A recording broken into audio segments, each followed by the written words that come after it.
వరుస ప్రమాదాలు జరుగుతున్న ప్రైవేట్ ట్రావెల్స్ తీరు మారట్లేదు. రోజు రోజుకి శృతి మించుతున్నాయి ట్రావెల్స్ డ్రైవర్ల ఆగడాలు. భద్రాచలం ఖమ్మం హైవేపై 2 ట్రావెల్స్ బస్సులు బీభత్సం సృష్టించాయి. ఓవర్టేక్ చేసేందుకు BSR శిఖర ట్రావెల్స్ బస్సులు రేసింగ్ పెట్టుకున్నాయి. ప్రయాణికుల్ని బస్సులలో పెట్టుకొని ఏదో కార్ రేసింగ్ పోటీలో పాల్గొన్నట్లు అలా రేసింగ్ పెట్టుకున్నాయి. జస్ట్ ఓవర్టేక్ చేయడానికి, ఈగో సాటిస్ఫై చేసుకోవడానికి. కాకినాడ నుంచి హైదరాబాద్ వెళ్తున్న శిఖర ట్రావెల్స్ బస్సు భద్రాచలం నుంచి హైదరాబాద్ వెళ్తోంది BSR ట్రావెల్స్ బస్సు. ఖమ్మం దగ్గరికి వచ్చినప్పుడు ఒకదాన్నొకటి ఢీకొట్టుకున్నాయి 2 బస్సులు. భయంతో వణికిపోయారు 2 బస్సుల్లోని ప్రయాణికులు. అసలే మధ్యకాలంలో బస్సుల ప్రమాదాలు ఎక్కువగా జరుగుతున్నాయి. ఈ టైంలో అది కూడా అర్ధరాత్రి అలా జరిగితే ఎవరికైనా ఎంత పానిక్ అవుతారు, ఎవరైనా ఎంత భయపడతారు. అదే జరిగింది. ఇక ఈ 2 బస్సులు ఢీకొట్టుకోవడం వల్ల ఆ జరిగిన విధ్వంసానికి భద్రాచలం ఖమ్మం హైవేపై గంటల తరబడి ట్రాఫిక్ జామ్ అయిపోయింది.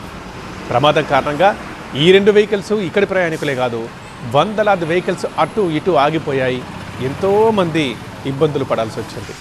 అదృష్టవశాత్తు ప్రాణ నష్టం మాత్రం ఎలాంటిది కలగలేదు. బస్సులు మాత్రం ధ్వంసం కావడం మనం చూస్తున్నాం. కొంతమంది ప్యాసింజర్స్కి కొంత గాయాలయ్యాయి, చిన్న చిన్న.